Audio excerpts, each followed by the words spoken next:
Copa America അപ്ഡേറ്റ്സുമായി വീണ്ടും soccer talk എത്തുന്നു. Lionel Messi ഇല്ലാതെ ഇറങ്ങിയ അർജന്റീനയ്ക്ക് വിജയം. ഇന്ന് നടന്ന മത്സരത്തിൽ പെറുവിനെതിരെയായിരുന്നു അർജന്റീനയുടെ വിജയം. മറുപടിയില്ലാത്ത 2 ഗോളുകൾക്കാണ് അർജന്റീന പെറുവിനെ തകർത്തു വിട്ടത്. അർജന്റീനയുടെ 2 ഗോളുകളും നേടിയത് ലൗത്തറോ മാർട്ടിനസ് ആയിരുന്നു. മനോഹരമായ 2 ചിപ്പിംഗ് ഗോളുകളായിരുന്നു ലൗത്തോറോയുടെ വക.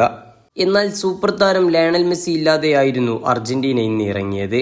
കഴിഞ്ഞ മത്സരത്തിൽ ചിലിയെ തോൽപ്പിച്ചതോടെ അർജന്റീന നോക്കൌട്ട് ഉറപ്പിച്ചിരുന്നു. അതുകൊണ്ട് തന്നെ ശാരീരിക പ്രശ്നമുള്ള ലയണൽ മെസ്സിക്ക് കോച്ച് വിശ്രമം നൽകുകയായിരുന്നു. ഇന്നത്തെ മത്സരത്തിൽ ഡിമരിയ ആയിരുന്നു അർജന്റീനയുടെ ക്യാപ്റ്റൻ. മത്സരത്തിൽ അർജന്റീനയ്ക്ക് ഒരു പെനാൽറ്റി ലഭിച്ചിരുന്നു. കിക്കെടുത്ത് ലിയാൻഡ്രോ പെരേഡസിന് പിഴച്ചു. പക്ഷേ അത് മത്സരത്തെ ബാധിച്ചില്ലെന്നും മറ്റൊരു പ്രധാനം.